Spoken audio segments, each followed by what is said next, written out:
आगे बात करें साहिबगंज के बोरियों में एक और रेबिका कांड से हड़कंप मच गया है। रेबिका की दर्ज पर मालती सोरेन का शव भी कई टुकड़ों में मिला है और यही नहीं, हत्या का आरोप भी मालती के पति पर ही लगा है। फिलहाल पुलिस आरोपी तालू किस्कू को हिरासत में लेकर मालती के शव के बाकी टुकड़ों की तलाश में जुट गई है।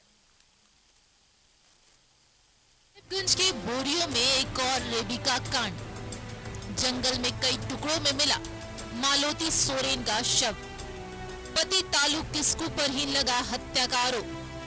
साहिबगंज के बोरियों में रेबिका हत्याकांड की तर्ज पर मालती सोरेन की हत्या कर दी गई। कई टुकड़ों में मालती सोरेन का शव चटकी गांव के पास जंगल में मिला। हत्या का आरोप मालती के पति तालू किस्कू पर ही लगा है। परिजनों का आरोप है कि मालती सोरेन पिछले कई दिनों से गायब थी, लेकिन बार बार कहने के बाद भी उसके पति ने उसे खोजने की कोशिश नहीं की। ऐसे में थक हार कर परिजनों ने बोरियो थाने में मालती की गुमशुदगी का मामला दर्ज कराया, लेकिन परिजनों का आरोप है कि बोरियो पुलिस ने भी इस मामले पर तत्काल एक्शन नहीं लिया और आखिरकार चटकी गांव के पास जंगल में मालती का शव टुकड़ों में मिला। बोरियो में टुकड़ों में मिला मालती सोरेन का शव, मालती के पति तालू किस्कू पर ही लगा हत्या का आरोप। 2006 में बांजी चटकी गांव के तालू किस्कू से हुई थी मालती की शादी। बांजी चटकी में आंगनबाड़ी सेविका के तौर पर काम कर रही थी मालती।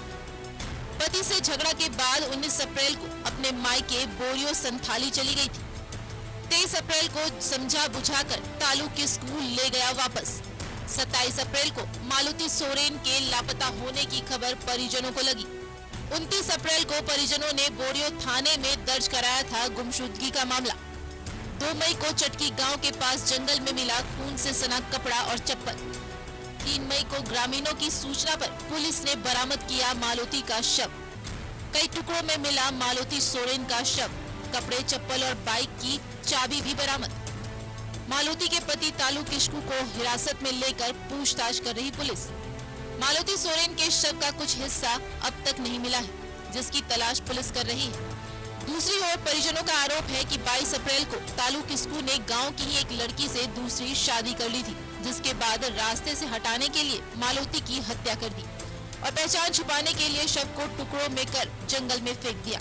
हालांकि मालती की हत्या किसने की, इसे लेकर पुलिस साफ तौर पर कुछ भी नहीं बोल रही है, लेकिन रेबिका के बाद अब मालती की निर्मम हत्या से इलाके में हड़कंप मचा है। न्यूज़ 11 भारत के लिए साहिबगंज से सुधाकर की रिपोर्ट।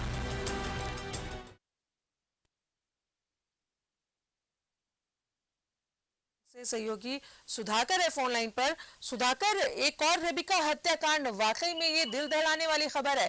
क्या कुछ पता चल पाया है इस पूरे मामले में? जी देखिए, बिल्कुल राजदार, ये जो खबर है ये दिल दहलाने वाली ही खबर है। जो ये बोरियो थाना क्षेत्र का मामला है और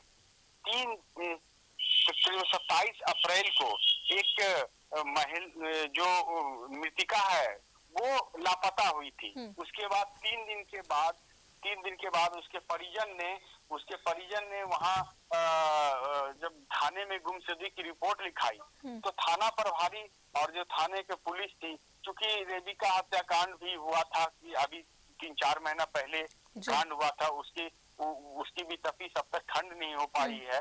लेकिन एक ऐसी घटना जब घटी तो उसके बाद वहाँ पुलिस तत्परता दिखाई और पुलिस छानबीन करने लगी। तो छानबीन में आज सुबह में ही एक वहाँ पे जो चटकी गांव है वहाँ एक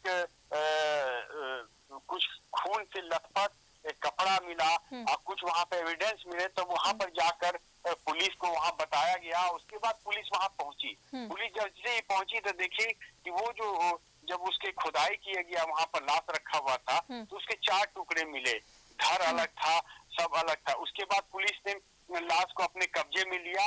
उसके बाद पुलिस को कहीं ना कहीं शक हुआ था कि उसके पति ही इस पे कहीं इन्वॉल्वमेंट है कि नहीं है। तो उसके बाद उसके पति को लाके थाने में पूछताछ किया गया। जब थाने में पूछताछ किया है तो अभी तक पुलिस इस पे स्पष्ट नहीं बता पा रही है, लेकिन कई सूत्रों के हवाले से ये खबर आ रही है कि पति ने ही अपनी पत्नी को हत्या की है और ये कहीं ना कहीं प्रेम प्रसंग का भी मामला बन रहा है, क्योंकि उसकी जो मृतिका है उसकी बहन ने स्पष्ट रूप से कहा है कि हमारे जो जीजा है उसका किसी के साथ अवैध संबंध था, उसको लेकर दोनों में कहासुनी हो रही थी।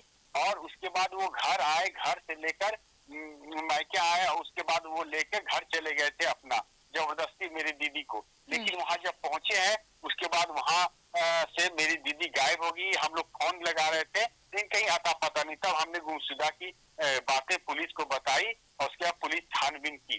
तो बहरहाल अब पुलिस इस जांच में भी जुटी गई है और जो उसके पति है उसको भी अरेस्ट करके अभी पुलिस पूछताछ जारी कर रही है। अभी कोई पुलिस पुष्टि नहीं कर पा रही है कि आखिर मामला क्यों इतना बड़ा। चलिए नजर बनाए रखिए सुधाकर, तमाम ताजा अपडेट आपसे लेते रहेंगे। बहुत बहुत शुक्रिया जानकारी के लिए। तो जिस तरीके से एक और रेबिका हत्याकांड को अंजाम दिया,